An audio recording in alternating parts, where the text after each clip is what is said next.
اللهم علمنا علما ينفعنا، اللهم علمنا علما يوصلنا إلى حبك وحب حبيبك المصطفى. اللهم علمنا علما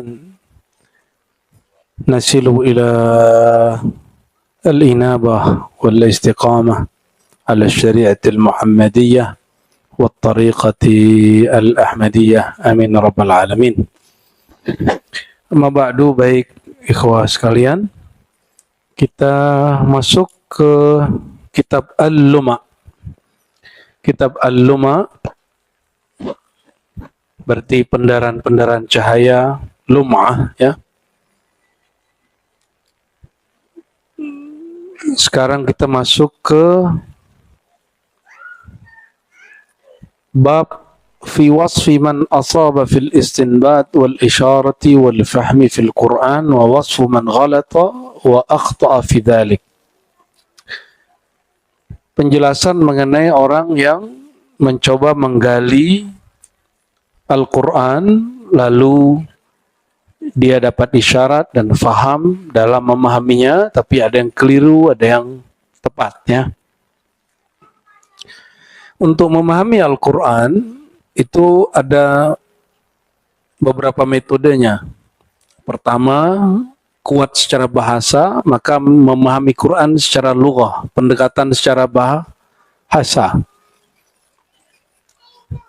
Namun, yang paling dianjurkan adalah memahami Al-Quran secara al-athar.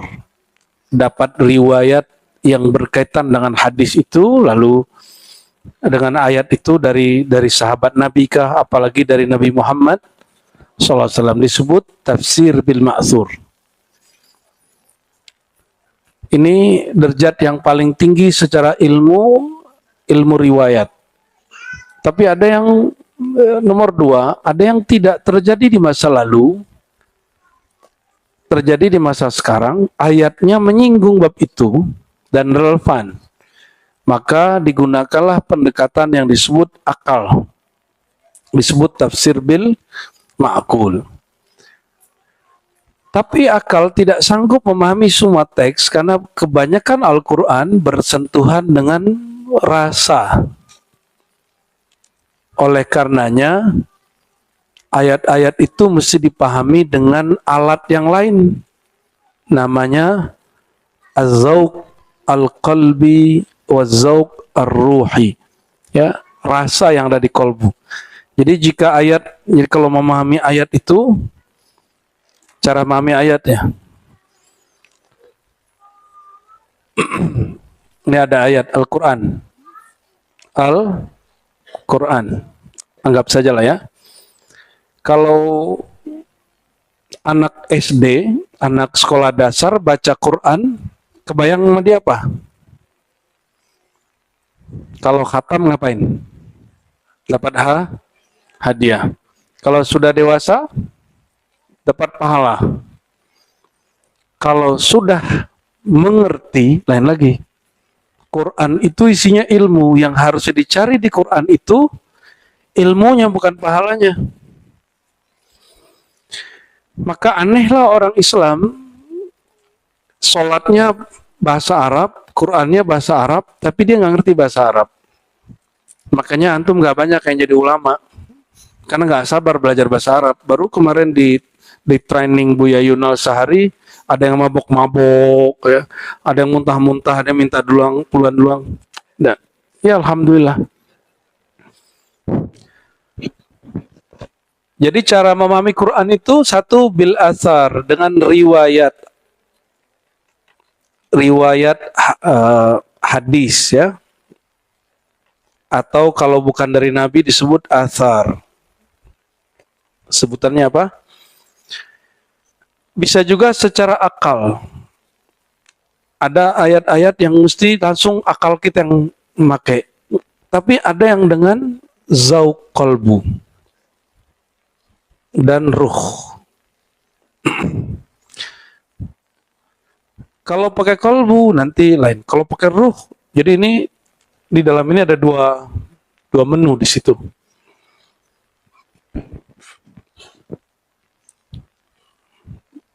Nah, coba kita lihat ya. Kata beliau, Kata Imam Abu Nasr At-Tusi, sebelumnya beri bahasa kita baca kirimkan suratul Fatihah untuk beliau dan silsilah guru kita kepadanya. Ila ruhi Sayyidi Syekh Abu Nasr Abdullah Ali bin Sarraj At-Tusi Al-Fatihah.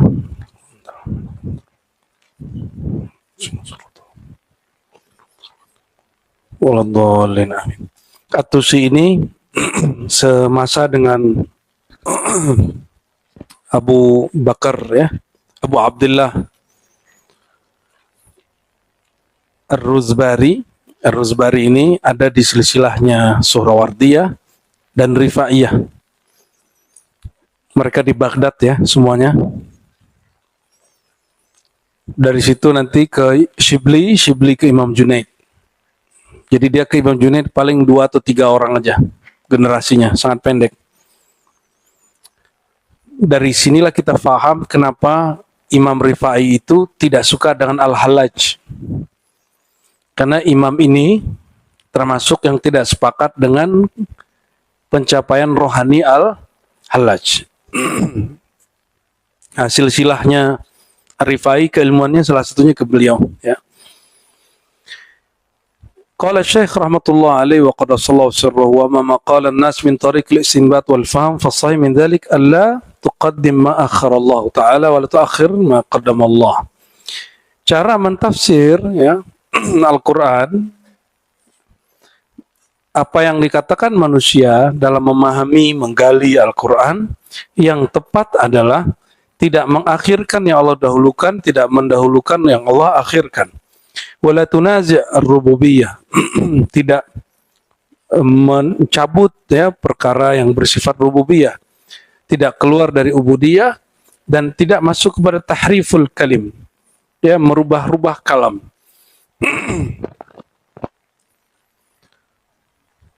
Wa hadha hukiya an ba'dihim kama annahu su'ila an qauli azza wa jalla. Jadi ada dulu orang baca ayat Nabi Ayub itu ujiannya apa? Sakit. Sakitnya sakit kulit yang tidak pernah ada sebelumnya. Dan mungkin sampai akhirat nanti kiamat nanti nggak ada yang separa beliau ya. Nabi Ayub. Wa Ayyuba idnada rabbahu anni massani ad-dur. Kata Nabi Ayub, ya Allah, aku telah dikenai oleh kemudaratan. Kalau hanya mampu bahasa Arab, kata dur, doror, orang berpikir seorang nabi kena sial. Mungkin nggak nabi kena sial? Kata beliau, qala ma'nahu ma sa'anid dur.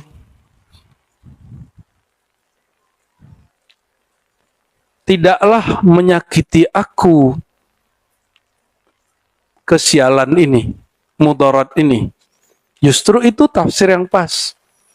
Bukan kemudian ya menurut beliau ya ada orang yang mengatakan masa anid dur. Jadi dia mencoba orang-orang di zaman itu mengatakan inilah yang pas. Ayatnya mengatakan Nabi Ayub terkena oleh kemudaratan. Secara akal dalam akidah Ahlussunnah enggak. Lalu keluar tafsiran. Inilah penafsiran yang benar menurut orang yang dia ceritakan ini. Bahwa Nabi tidak dikenai oleh kemudaratan. Ente gimana? Pusing nggak? Nggak paham kan? Ane ulangi ya.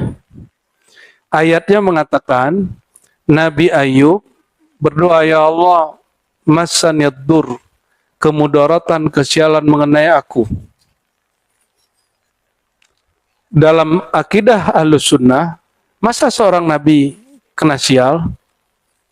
Apalagi di Mu'tazilah. Maka mereka mengatakan inilah tafsir yang pas. Apa tafsir yang pas? Masa anidur. Tidaklah membuat buruk atau sakit aku kemudaratan itu. Nyambung nggak mana ayatnya dengan tafsirnya? Nyambung atau tidak? Menyimpang atau nyambung? Menyimpang. Tapi orang dulu karena ingin menjaga persepsi akidah, dianggap tafsirnya ini benar. Ini yang disebut al-faham, pemahaman Quran yang kurang pas. Yang menurut mereka itu pas. Ya. Nah, ini kritik dia untuk orang zamannya yang sudah mulai menganggap kaidah dalam ilmu akidah itu yang dibikin-bikin oleh ulama itu boleh menggugat teks gitu. Boleh kemudian memalingkan lafaz di teks. Itu yang ditentang, bahwa walaupun 1000 ulama berkumpul buat satu kaidah, kaidah itu tidak boleh menggugat makna ayat. Ya. Wa balaghani an ba'dihim, ada juga yang ngomong begini ketika dapat ayat, ya. Alam yajidka yatiman fa'awa, surat Ad-Duha. Ini kasusnya Nabi Muhammad, ya. Bukankah kami mendapati engkau seorang yatim? Fa'awa. Faqala, kata orang ini, makna yatim, yatim itu maknanya ma'khuz minad durratil yatimah allati la yujad misluha. Nyambung enggak? Yatim itu diambil dari durrah yatimah, permata yang tidak ada yang serupa dengannya. Karena ada orang beranggapan yatim itu hina. Quran menolak itu. Kata Allah, ini cara Allah mengangkat nasib status anak yatim. Alam yajidka yatiman fa'awa. Bukankah kami mendapati kamu sebagai seorang yang yatim? Jadi Nabi itu yatim. Tapi ada yang menerjemahkan yatim itu durratul yatimah, permata yang la yujad misluha, yang tidak ada yang serupa dengannya. Ini menurut orang itu karena ingin menghapus makna yatim dari Allah, dari Rasulullah. Dan kata pengarang kitab ini, makna tersebut sama seperti sebelumnya, kurang tepat. Kurang tepat. Wa kama su'ila akhar an makna qawli azza wa jalla, qul innama ana basharun mithlukum.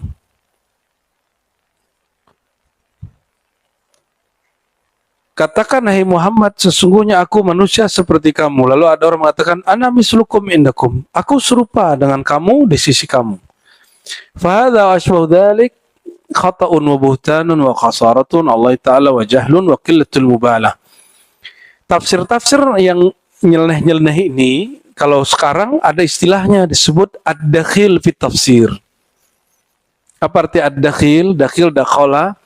Tafsir yang nyempil, nyisip, menyusup, tafsir menyimpang yang menyusup di dalam tafsir Quran. Ada yang menarik, ya, guru kita punya guru namanya Syekh Abdullah Al-Ghumari, Abuya Sya'rani punya guru namanya Syekh Abdullah Al-Ghumari, selain Syekh Yasin. Dia punya kitab judulnya Bid'aut Tafasir. Saya 2 tahun lalu nulis artikel tentang beliau, tapi saya tinggalin setelah 10 halaman. Lagi ngamut dulu. Udah 10 halaman mau bikin jurnal untuk keperluan kampus ya sebenarnya. Mungkin karena niat saya nggak benar, jadi saya tinggalin dulu. Bid'aut tafasir. Bid'ah dalam penafsiran. Ternyata itu istilah lain daripada ad-dakhil fi tafsir. Tafsir-tafsir menyimpang. Nah, tafsir menyimpang ini klaim, tapi saya kasih tahu juga, belum tentu satu tafsir dianggap menyimpang dulu, sekarang dianggap menyimpang, belum tentu. Contoh yang mengatakan bumi datar, dulu dianggap itu benar. Yang mengatakan bumi bulat, itu salah. Kalau sekarang, kebalikannya.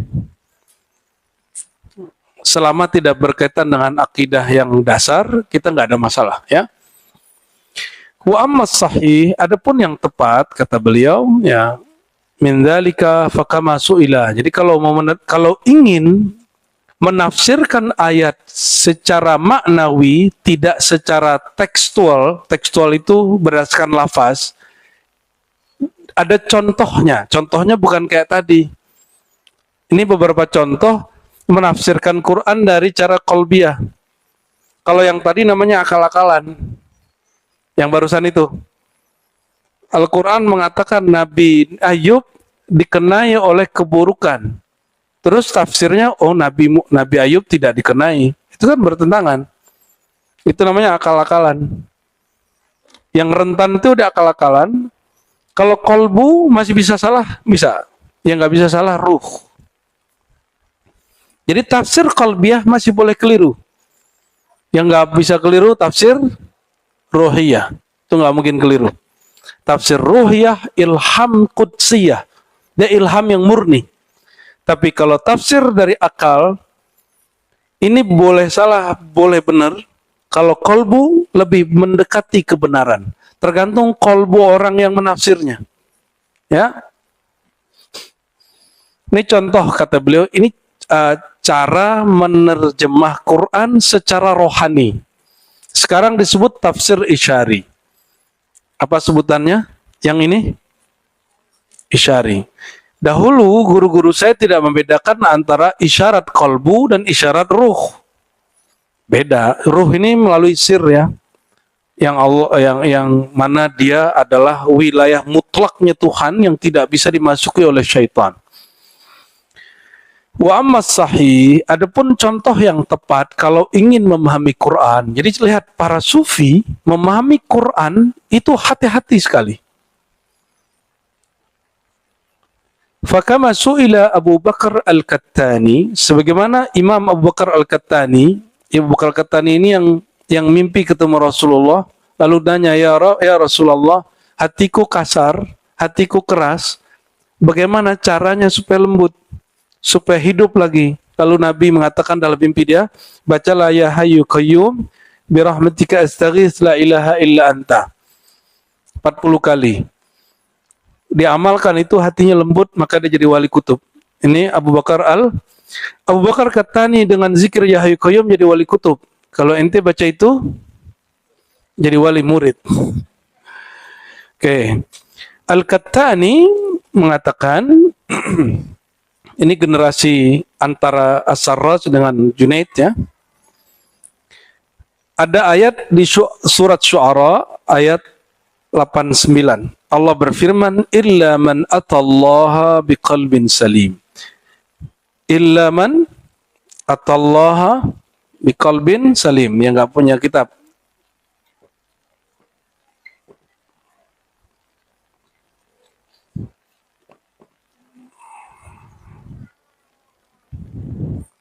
Illa kecuali man, siapa yang atallaha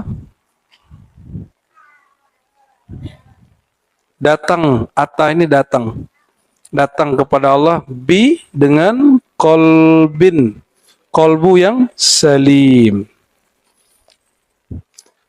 kolbu yang salim. Nah ini yang mau diterjemah.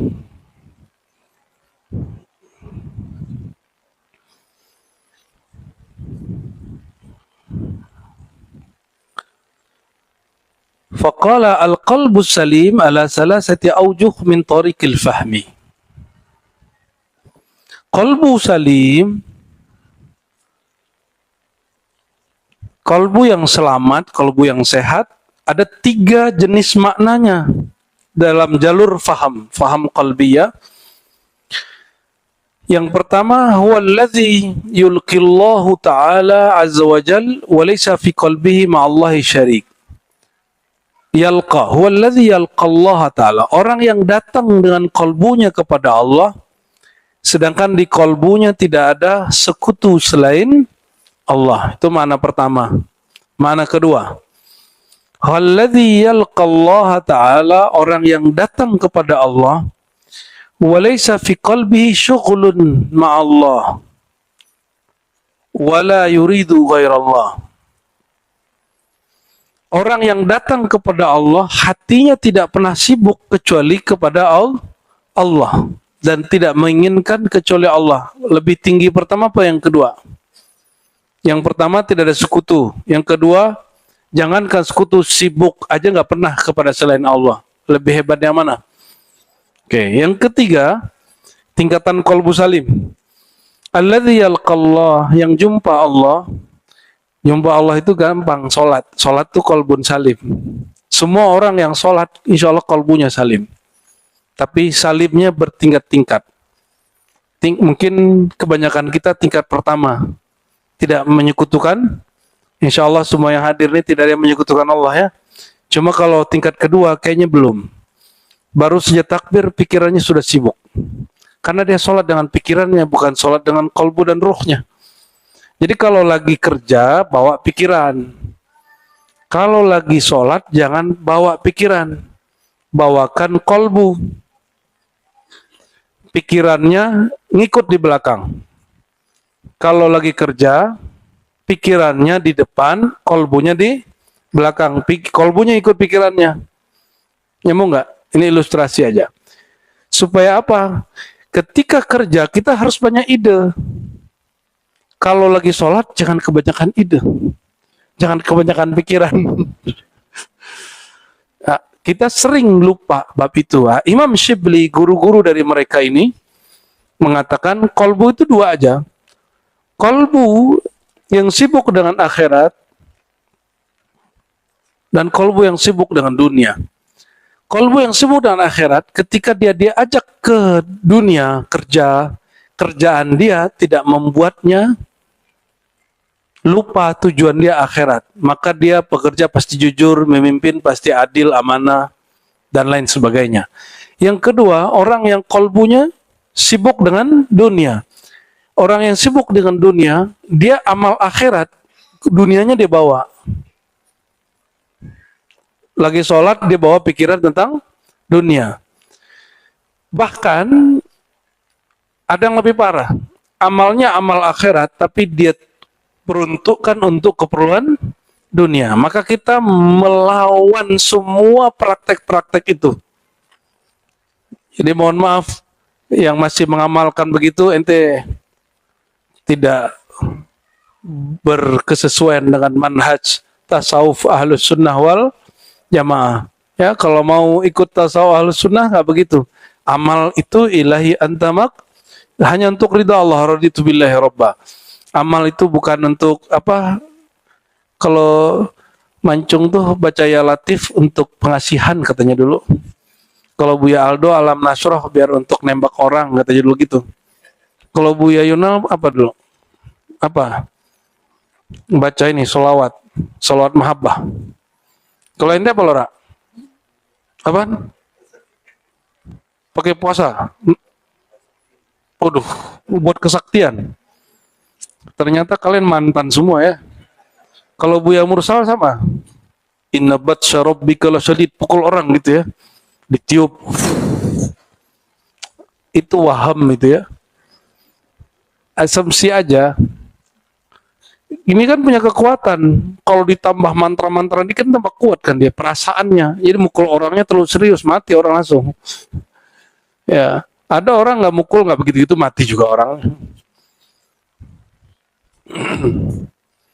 Beramal-amal akhirat, tapi dia tunjukkan dia arahkan untuk duniawi. Ya, ini yang kemudian tidak salim. Ya.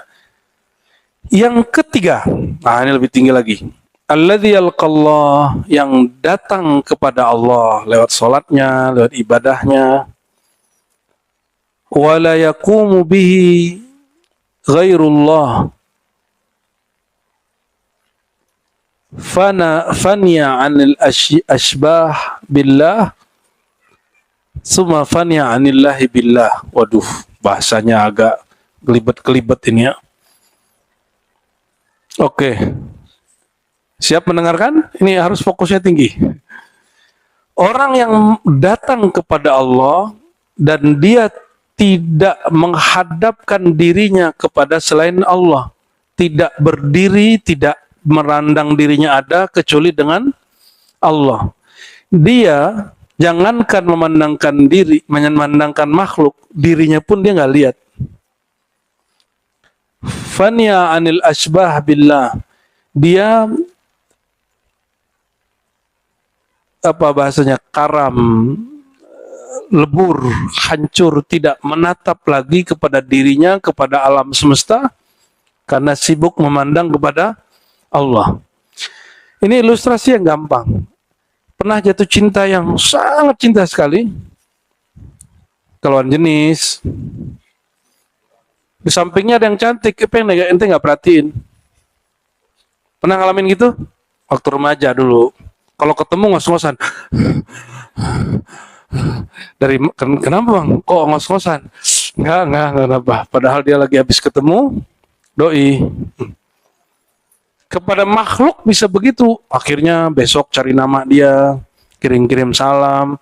Lagi mau tidur ingat dia, bangun tidur ingat dia. Semuanya dia. Zikirnya hu. Ya kan? Itulah hakikat zikir hu.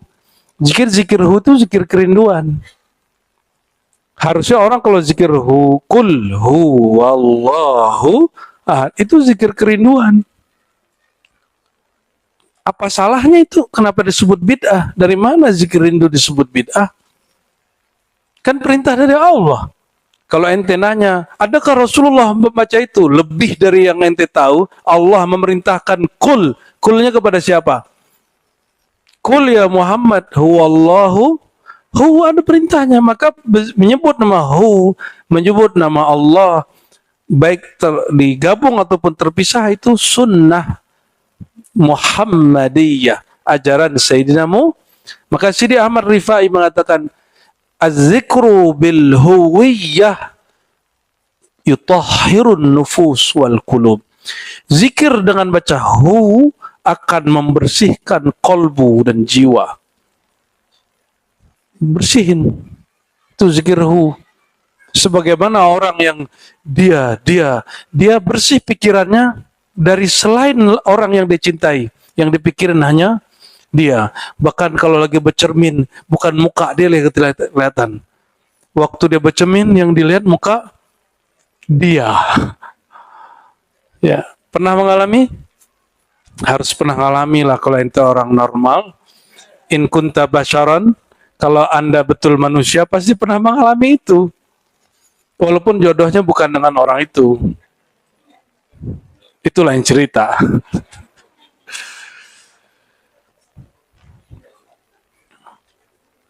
Kayaknya kalau sehari nggak lewatin kelas dia gelisah gitu ya. Pernah ngalamin nggak?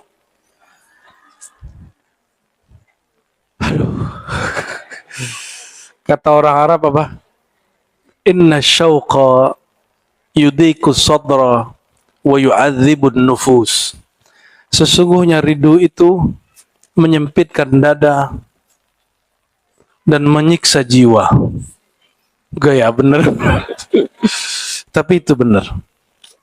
Illa asyauqu billahi wa bi rasulillah. Kecuali rindu kepada Allah dan rindu kepada Rasulullah. Rindunya bikin tambah syahdu. Enggak ada ujungnya. Rindu itu harus dicari.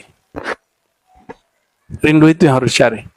Dan rindu itu mustahil tanpa berguru kepada orang yang kolbunya bersambung kepada guru yang pernah merasakan itu, kepada Allah yang sambung kepada kolbu Rasulullah yang maha perindu. Makanya ulama kita Ahlus Sunnah berbeda pendapat. Bolehkah menyebut Allah maha merindui? Saya mengartikan maha merindu itu Rasulullah. Jangan sebut kepada Allah. Walaupun ada Ibnu Sina itu bukan Ahlus Sunnah, tapi pandangan dia dipakai oleh sebagian Ahlus Sunnah bahwa Allah maha merindu. Tapi seandainya kita ketemu ada seorang wali Allah mengatakan Allah bernama maha perindu, maksud dia bukan rindu yang disebutkan dalam bahasa manusia. Rindu karena kita ini tidak sempurna kecuali dengan jumpa dengan dia. Rindunya Allah bukan rindu itu. Rindunya Allah adalah memberikan rasa rindu. Jadi jika disebut Allah maha merindu, maknanya adalah semua sumber kerinduan berpulang kepadanya, datang darinya, pulang kepadanya. Itu ya. Jadi kalau ada beberapa imam Ibnu Sab'in ya, dia Ahlus Sunnah tapi tasawufnya banyak digugat orang, termasuk Ibnu Arabi. Dia Ahlus Sunnah tapi tasawufnya digugat orang. Ada yang disebut Sultanus Syu'ara, namanya Abul Hasan At-Tusturi. Ente wajib baca syair dia karena ente bersyair. Abul Hasan At-Tusturi. Jadi jika ada sultanul aulia, ada sultanul syu'ara, Abul Hasan At-Tusturi. Apa kata dia? Ayuqtalul bawah bisirri alladhi yahwah. Apakah seorang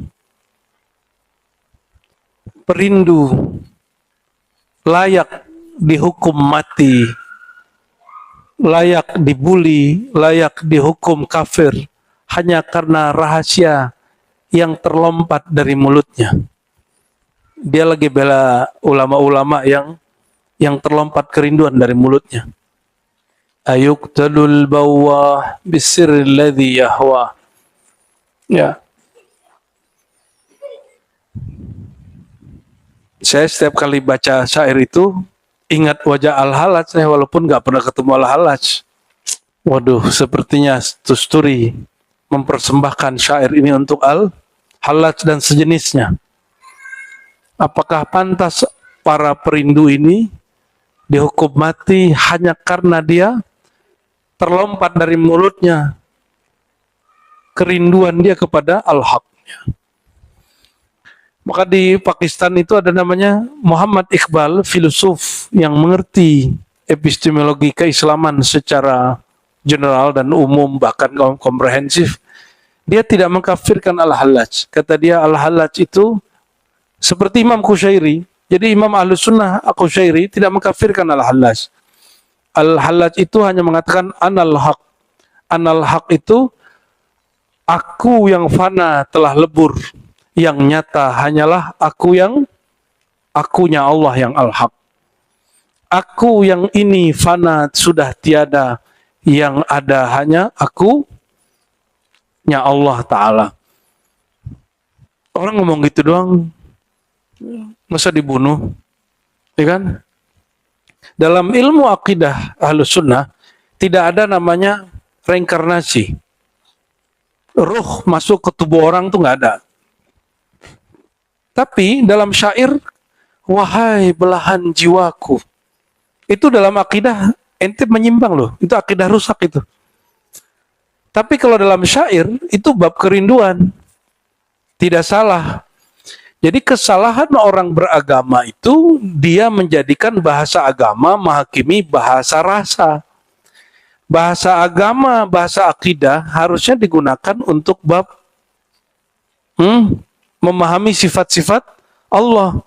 Adapun kerinduan makhluk, rasanya makhluk, itu Allah maafkan insya Allah. Ya. Mungkin Al-Hallaj itu sudah ada fitnah atau kekacauan yang jika dia dibiarkan itu tambah parah. Wallahu alam ya. Wallahu alam bishawab. Berarti qalbun salim 3 tingkat ya. Salim versi 1, apa itu? Bebas dari syirik. Salim 2, bebas dari sibuk hati. Salim 3, fana. Itu yang disebut salim. Kata Imam As-Sarraj, inilah contoh kalau mau mentafsir Quran secara qalbiyah ruhiyah. Jangan cocok logi. Apalagi cocok loginya nggak cocok. Ya, seperti ada yang ingin mentafsir surat ya, Al-Qari'ah itu Al-Qari'ah. Ya, maksudnya mungkin benar. Dia ingin menspiritualkan makna ayat, tapi kalau kemampuan bahasa Arab kurang, janganlah sentuh tafsir Quran.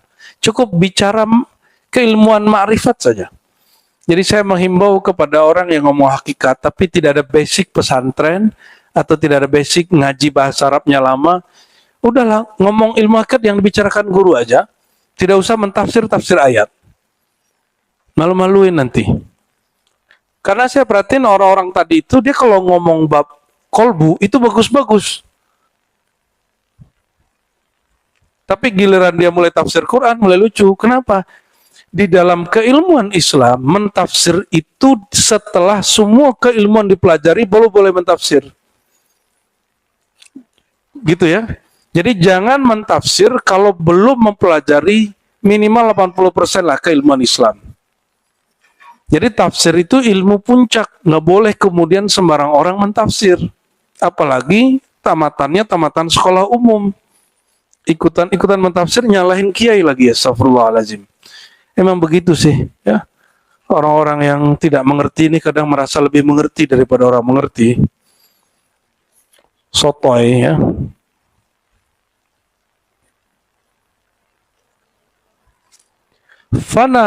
Fania anillahi billah. Fana dari Allah.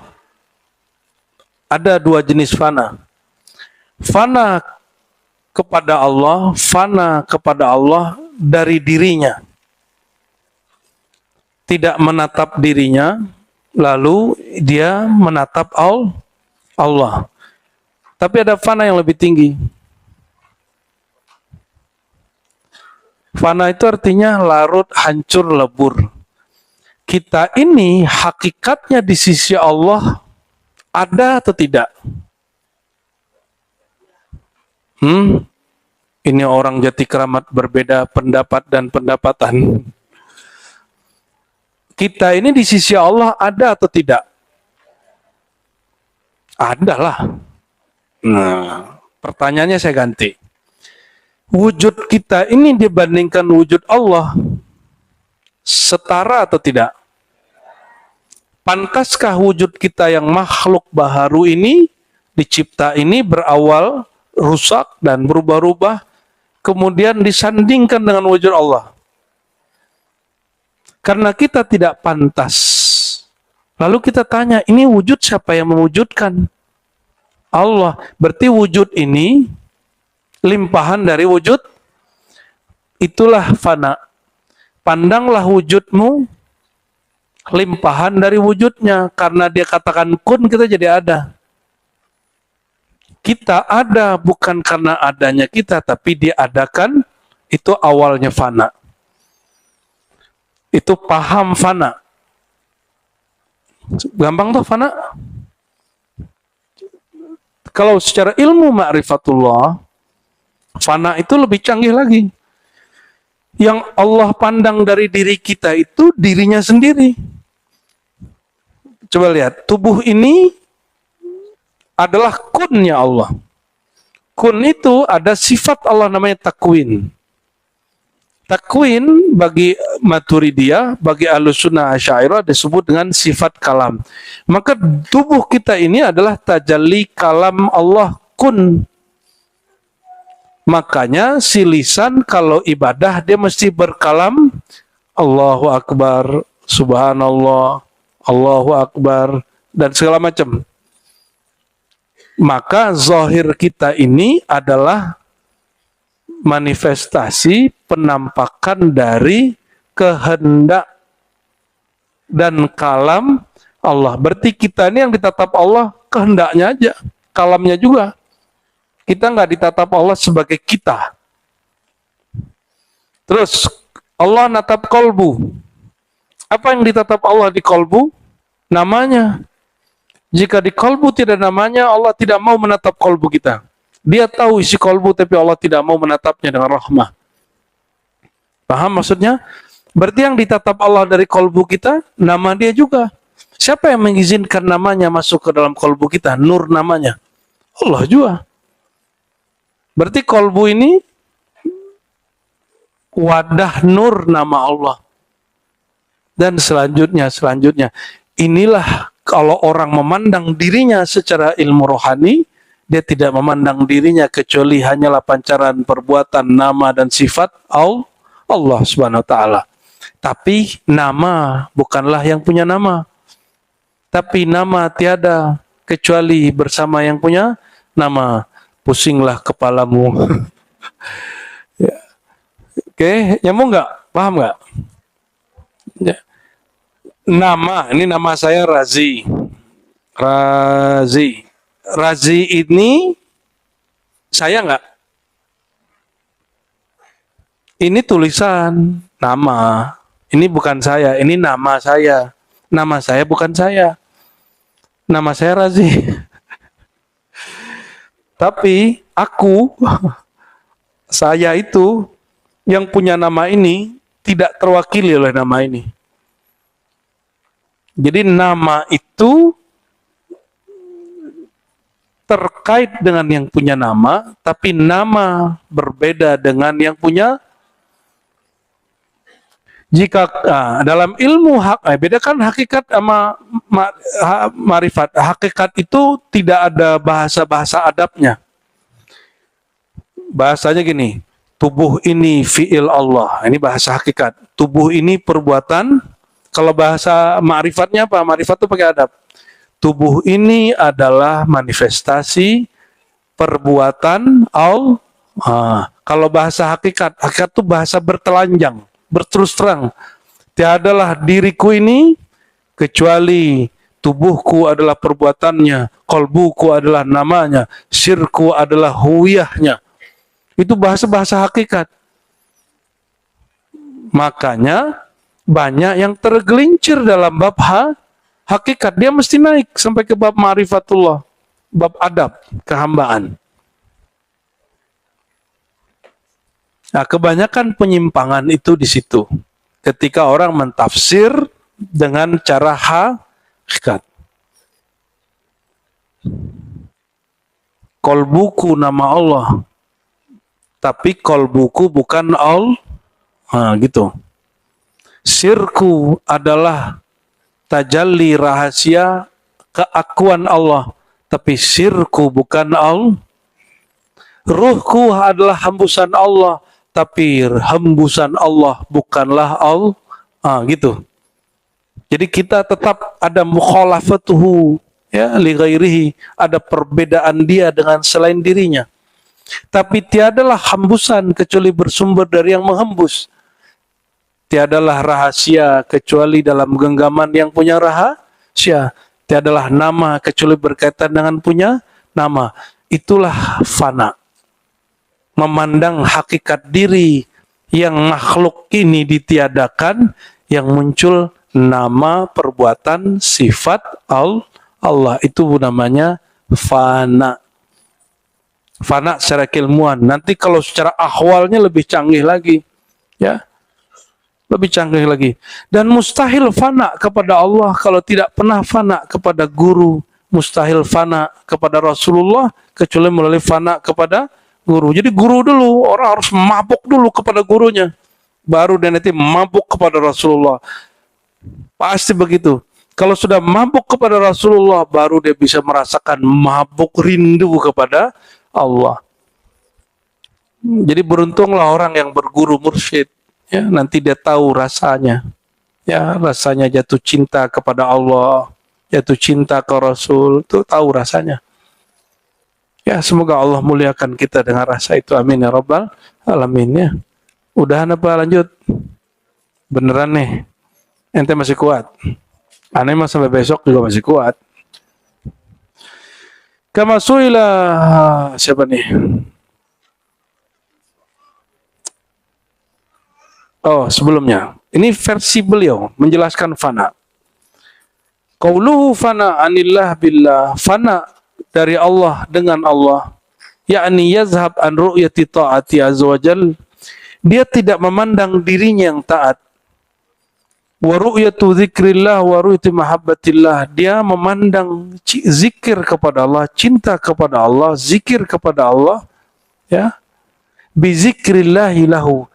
Dia berzikir karena Allah dahulu berzikir menyebut namanya dan dia diikut sertakan berzikir. Kalau bukanlah Allah menyertakan nama kita dalam zikir, kita nggak ikut zikir. Ayatnya, ini secara ayat fazkuruni azkurkum. Ingatlah aku ingat kamu. Jadi ini agak beda juga sama muqaddimah dia sebenarnya, ya. Tapi muqaddimah dia maksudnya dahulukan yang dahulu. Saya tadi memahaminya, kok dia begini ya? Ternyata maksudnya yang lebih dahulu ada Allah atau makhluk? Bukan lafaznya. Kalau lafaznya fazkuruni, ingatlah aku ingat kamu. Kalau dari sisi lafaz, duluan hamba mengingat Allah, baru Allah mengingat hamba. Tapi dalam ilmu ma'rifatullah, akidah Ahlus Sunnah, lebih dahulu wujud Allah atau kita? Allah tidak berawal wujudnya dan dia selama-lamanya wujud. Dan dia wujudnya sekali wujud, selama-lama wujud, sekali berkalam, selama-lamanya berkalam, sekali ingat, selama-lamanya ingat. Kenapa Allah nggak berubah-ubah? Allah konstan, maha konstan. Yazkurullah bizikrillah. Jadi kita kalau ada rasa rindu kepada guru, rindu kepada Rasulullah, rindu wali Allah, berarti Allah dahulu menyebut nama kita bersamaan orang yang kita rindui. Jadi Allah menyebut nama hamba itu. Dan Allah itu Qadim. Qadim yang wujudnya tidak ada permulaannya dan tidak ada akhirannya. Jadi lebih dahulu Allah sebut kita atau kita sebut Allah? Terus zikir kita ngapain? Nah, orang yang fana memahami, zikir kita ini pertanda kita disertakan dalam perbuatan Allah menyebut-nyebut nama dirinya dan disertakanlah si hambanya. Tubuh kita ini milik siapa? Milik Allah. Ini perbuatan, maka perbuatannya menyebut namanya. Gitu. Wa mahabbatuhu qoblal khalq. Cintanya Allah, zikirnya Allah sudah ada sebelum. Nah, coba perhatikan ayatnya tadi. Fazkuruni azkurkum. Fazkuruni azkurkum.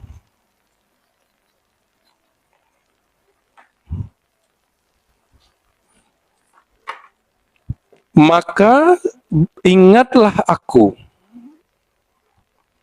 Azkurkum, aku niscaya pasti ingat kamu. Azkurkum.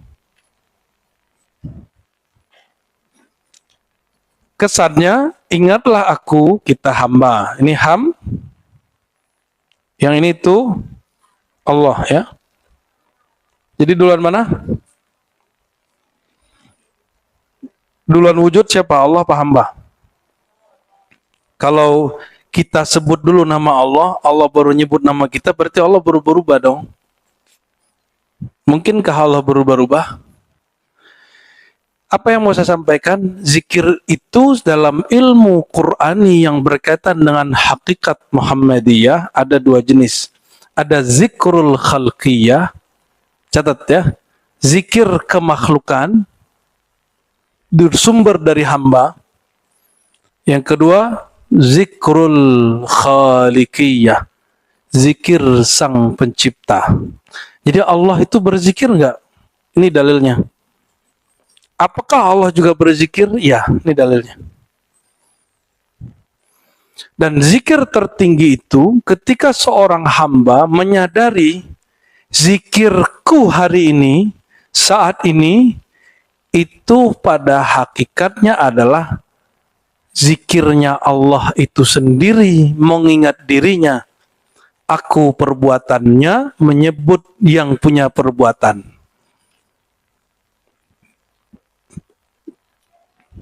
Itu zikir, jadi zikrul khalqi. Jadi Allah berzikir juga. Bedanya kalau makhluk berzikir terputus-putus, maka Allah perintahkan, ingatlah aku sebanyak-banyaknya.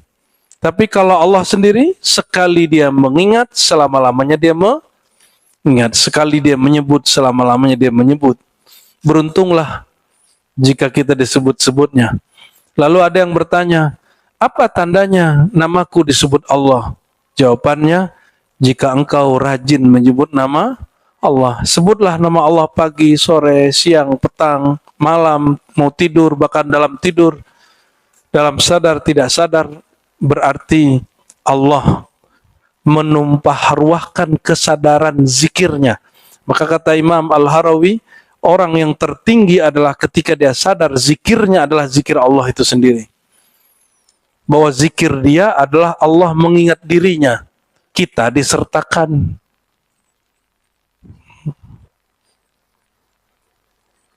Wa kama su'ila al-Syah al-Kirmani an ma'na qawlihi azza wa jal alladhi khalaqani fahuwa yahdini walladhi huwa yut'imuni wa yasqini wa idza maridtu fahuwa yashfini.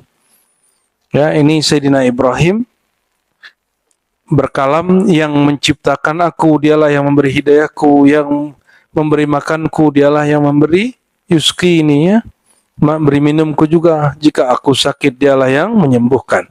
Surat Syu'ara ayat 78 sampai 50. Apa kata Imam Kirmani? Alladzi khalaqani fa yahdini ilaihi la ghairah. Zat yang menciptakan aku, dia juga yang membimbingku kepadanya. Berarti guru itu membimbing murid, pada hakikatnya itu izin Allah, menjadikan guru itu alat-alatnya Allah. Perhatikan, ini lagi penting sekali. Guru itu tidak boleh mengajak orang jadi pengikut dia.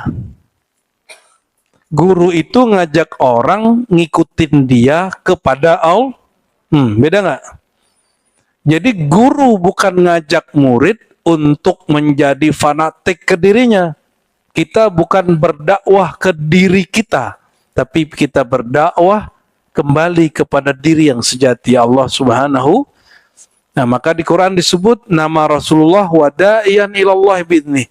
Rasulullah itu yang mengajak orang kepada Allah biizni, dengan izinnya. Nah, ada izin dari Allah.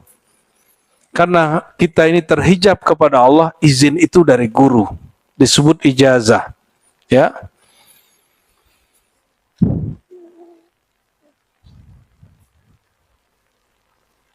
Ayat berikutnya hampir sama artinya. Lama alima annahu lam yanal ma nala illa bihi wa ma yanalu ma ya'mal illa bihi faqala rabbi habli hukman wa alhiqni bis salihin. Tatkala dia faham bahwa tiadalah seorang hamba mendapatkan suatu kecuali dengan bantuan Allah jua, maka si hamba ini berdoa di Quran, Rabbi habli hukman wa alhiqni bis salihin. Ya Allah, anugerahilah aku ya hukman, ya ketepatan, dan alhiqni, dan kumpulkan aku dengan orang-orang yang soleh. Nah, dua contoh ayat lagi lah ya, habis itu kita ikhtitam, sudah setengah 12. Imam Al-Wasiti ini juga ada dalam sanad Sidi Amar Rifai dan Surawardi. Insyaallah kita ziarah nih ke beliau ini, cuma ziarah am saja. Alladzina amanu wa tatma'innu qulubuhum bidzikrillah. Surah Ar-Ra'd 28 yang sering saya baca. Apa maknanya? Kata Imam Al-Wasiti, kalau ingin memakaikan makna dari kolbu, bukan akal-akalan, ini contohnya. Qalbul mu'min qalbun yatma'innu bidzikrillah. Kolbu itu yang bagus dua aja, kolbu mukmin, kolbu arif. Kolbu mukmin, ruh itu kolbu arif. Kolbu mukmin, dia tidak damai dan tenang, tidak bahagia kecuali dengan berzikir. Zikir itu nyebut nama, mengulang-ulang. Insya Allah semuanya masuk ya. Insya Allah semuanya. Tapi kalau arif, kita coba cek. Wa qalbul arif la yatma'innu bisiwa. Sedangkan orang yang mengenal Allah, al-arif billah, tidak mengenal kecuali, tidak tenang kecuali dengan Allah. Maka al-arif ini bukan berarti dia tinggalkan dunianya terus dia menyendiri.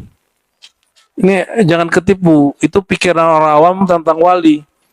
Wali itu dianggap nanti bersembunyi di gunung-gunung. Lah gunung kan juga makhluk. Udah di mihrab aja di sajadah, nggak kemana-mana, sajadah kan makhluk. Dia bolak-balik pergi ke masjid, ziarah kubur, atau dia bolak-balik ke Wali Songo, atau dia bolak-balik Mekah Madinah. Itu masih makhluk. Kalau masih senang begitu, ya belum arif, masih mukmin. Ya, orang-orang begini dia perlu suasana untuk tenang. Al-mu'min perlu suasana untuk tenang. Majelis, tempat, ya gimmick-gimmick lah. Ya gimmick terbaik ya tempat-tempat suci. Itu sebabnya orang-orang tertentu nggak bisa nangis kecuali di depan Ka'bah. Nggak bisa syahdu kecuali di depan Raudhah. Tapi kan sudah banyak kitab menuliskan bahwa tidak ada satu biji zarah pun kecuali situ ada nur zati sirsarin, sirnya Rasulullah mengalir pada semua hal. Maka kita sering menyampaikan kesadaran mencintai Rasulullah dalam keadaan sadar, kesadaran merindui Rasulullah kekasih Allah dalam sadar lebih tinggi makomnya daripada mimpi jumpa Rasulullah. Paham ya? Jadi jangan mendambakan mimpi. Kita mendambakan kesadaran, karena itu yang nanti dihisab. Mimpi nggak pernah dihisab. Nanti kalau mimpi dihisab nggak? Hatta mimpi basah nggak dihisab. Apalagi mimpi kering. Allahumma sholli ala Muhammad. Jadi al-arif, dia bukan, ketenangannya itu bukan gimmick-gimmick, bukan kondisi-kondisi. Ketenangan dia dalam keramaian hatinya tetap menatap Allah. Dalam sepi, mau di mihrab, mau di pasar, hatinya sama. Dia nggak perlu lagi gaya-gayaan bikin kubah gitu ya. Bikin terowongan di bawah rumah, nggak perlu. Nggak perlu dia. Al-arif nggak memerlukan itu. Dia nggak perlu tenang di tengah hutan, nggak perlu. Tambah berisik, apalagi ada babi hutan. Ya, apalagi bunyi burung-burung. Inilah anehnya makhluk yang katanya hari ini hijrah dan soleh. Ya, mengharamkan suara musik, mengharamkan maulid-maulid, mengharamkan suara-suara nasyid yang indah, apalagi musik-musik umum itu. Lalu katanya menikmati suara alam. Emang lagu itu bukan alam? Emang yang nyanyi ente bukan alam ya? Ente alam tuh bukan? Musik-musik tuh alam semua. Mungkin maksudnya natural, tapi dia nggak mengerti. Kata Imam ya Junaid, jika kamu masih membedakan suara burung dengan suara guguk, kamu belum kenal Allah. Kalau masih membedakan suara orang nyanyi kalimat-kalimat aneh-aneh dengan sholat-sholat, masih terasa zohirnya, berarti kamu belum kenal Allah amat.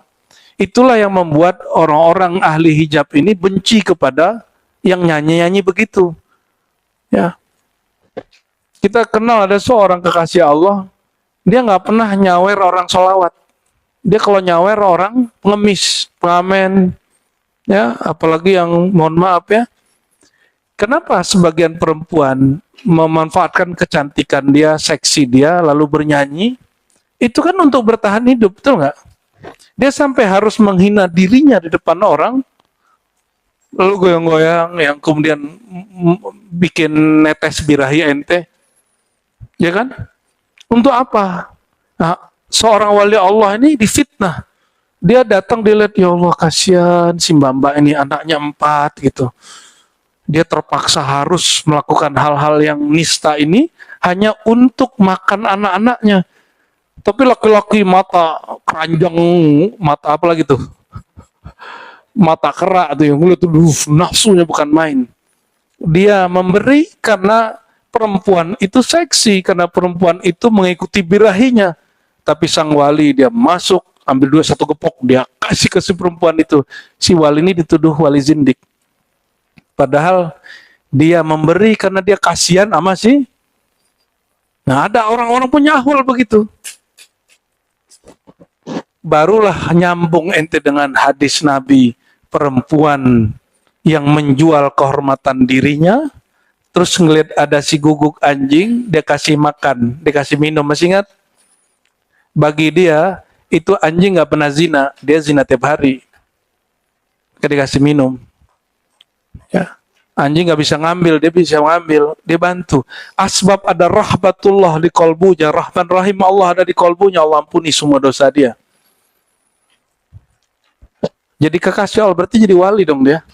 Jadi wali dia. Jadi wali Allah itu hal-hal yang tidak dibuat-buat, dia terjadi begitu saja, kesadaran-kesadaran rohani yang gak bisa dilawan dan gak bisa direncanakan.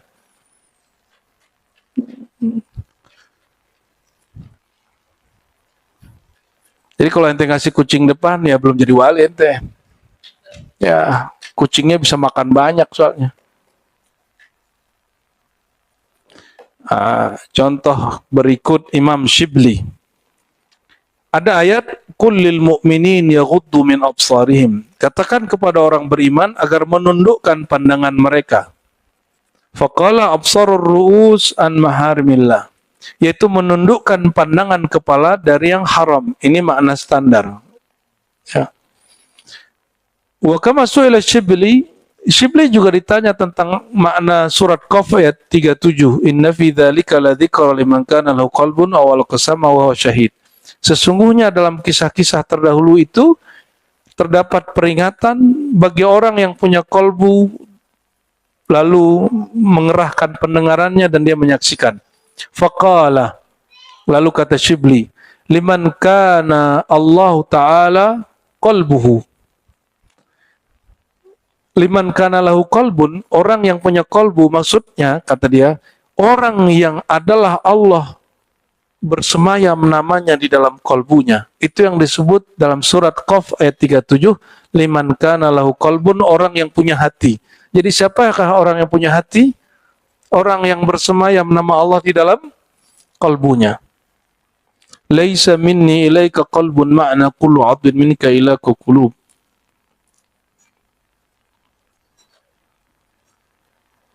Dan lain sebagainya. Ini contoh-contohnya banyak ya. Ini bukti bahwa para sufi juga mentafsir ayat. Tapi dengan metode yang sekarang disebut rasa zauq isyari, dan ada yang sahih, ada yang tidak sahih. Yang tidak sahih disebut tafsir kebatinan, yang sahih disebut tafsir isyari. Insya Allah ke depan kita lanjutkan lagi. Ini kitab Al-Lumah ini teman-teman sudah jarang dibuka orang. Kita termasuk di Indonesia mungkin ya orang pertama, kedua atau ketiga lah di masa ini yang buka kitab ini. Dan ini perlu kita syukuri. Alhamdulillah Allah masih mengizinkan kita terhubung kepada ilmu orang-orang terdahulu ya. Teks Saman, alhamdulillah kalau di Banjar banyak orang baca. Cuma sepanjang ini kita jalan, yang mensyarah, mengurai kalimatnya belum banyak. Ya, kitab An-Nafahat ya yang dipakai Buya Aldo itu juga saya nggak dengar ada orang di Indonesia ya, kecuali sedikit sekali. Ya, alhamdulillah kita buka. Kebanyakan hanya pakai Durrun Nafis karya Syekh Muhammad Nafis karena bahasa Melayu. Kalau bahasa Arab agak rumit ya, padahal nggak rumit-rumit juga kalau bisa bahasa Arab. Semoga tradisi ini kita lestarikan terus ya. Kita insya Allah kita nggak ada pusing dengan orang mau tuduh apa, terserah orang. Kita hanya fokus dengan silsilah ilmu yang kita peroleh, dan karena ini ilmu itu dia berkembang, dia bertambah, dia boleh direvisi, dia boleh dikritisi. Jadi tidak antum ngaji di sini nggak mesti ikut juga, nikmati aja. Ya, kalau nggak cocok tinggalkan. Kalau mau kritisi, cuma ukur-ukur diri dulu. Kalau mau kritisi, sanggup nggak ente, alat-alatnya udah cukup belum? Ya, aneh nyuruh kritisi tapi ditanyain balik ya. Ya tahu diri juga. Kalau kita mau kritis, pandang-pandang dulu yang mau kita kritisi ini kita kuasai atau tidak ya. Jangan seperti orang punuk merindukan bulan apa gitu. Ya, jangan begitu. Jadi kita kalau mau kritisi itu benar yang setara. Jangan mengkritisi orang yang keilmuannya jauh di atas kita. Saya nggak berani ngkritisi guru saya. Saya cuma bilang, aku punya guru yang lain, aku ikut yang ini. Tapi nggak ngertisin yang itu. Karena kita nggak pantas ngertisi guru. Nah, seringnya kita begitu ya. Semoga Allah Ta'ala berkahi semua yang hadir. Terangi kolbunya. Diberi cahaya rumah tangganya. Allah naikkan maqamat rohaninya. Ya, dan dijadikan la ilaha illallah Muhammadullah sebagai pakaian hidupnya. pakaian matinya, teman di alam kuburnya, mahar syafaat di akhirat sana. Allahumma ajirna minan nar. Allahumma ajirna minan nar. Allahumma ajirna minan nar. Ya Allah, bebaskan kami dari neraka. Neraka duniawi, neraka nafsiyah, neraka ego, neraka nafsu, neraka birahi, neraka kejahilan, apalagi nerakamu yang hakiki, ya Allah. Ajirna minan nar. Bebaskan kami dari zulumat dan neraka, ya Allah. Wa adkhilnal jannah. Wa adkhilnal jannah. Ya Rabbal jannah. Bihaqqi Sayyidina Muhammad man kana biyadihi mafatihul jannah. Mohon ya Allah, meskipun kami tidak pantas masuk surga, dengan syafaat Rasulmu, kekasihmu, dan dengan keluasan karimmu, wasi'ar rahmah ya karim ya wasi'ar rahmah, mohon ya Allah izinkan kami masuk surga membersamai kekasihmu, membersamai Sayyidina Muhammad SAW. Ya Allah, ya Allah, inna nuhibbu Sayyidina Muhammad. Ya Allah, kami cinta Rasulullah. Ya Allah, tolong kekalkan cinta ini ya Allah. Tambah-tambahkan cinta ini ya Allah. Tambah-tambahkan rindu ini ya Allah. Tambahkan ya Allah. Tambahkan setiap nafas kami yang kami tarik, yang kami keluarkan, tiadalah kecuali merindui kekasihmu Rasulullah SAW. Allahumma ya Allah, inna nas'aluka syauqaka. Ya Allah, kami memohon seperti bermohonnya kekasih Engkau. Berilah kami rasa rindu berjumpa dengan Engkau. Namun ya Allah, sebelum merindukan Engkau ya Allah, izinkan kami merindukan guru-guru kami, merindukan kekasih-kekasih Engkau, dan merindukan Sang Maha Guru Rasulullah SAW. Ya Sayyidana ya Rasulullah, wahai baginda Rasulullah, ija'alna ma'akum fil janani wa fil jinani. Ya Rasulullah, izinkan kami membersamai Engkau dengan kalbu kami dan di surga nanti. Amin ya rabbal alamin. Wa sallallahu ala sayyidina Muhammad walhamdulillah rabbil alamin. Inna allaha wa malaikatahu yusalluna ala nabi alaihi sallallahu ala Muhammad sallallahu alaihi wasallam. Sallallahu ala Muhammad sallallahu alaihi wasallam. Sallallahu ala Muhammad sallallahu alaihi wasallam. Sallallahu ala Muhammad sallallahu alaihi wasallam. Ya Nabi, salam alaika. Ya Rasul, salam alaika. Ya Habib, salam alaika. Salawatullah alaika. Sallallahu ala Muhammad sallallahu alaihi wasallam. Sallallahu ala Muhammad sallallahu alaihi wasallam. Al-Fatihah.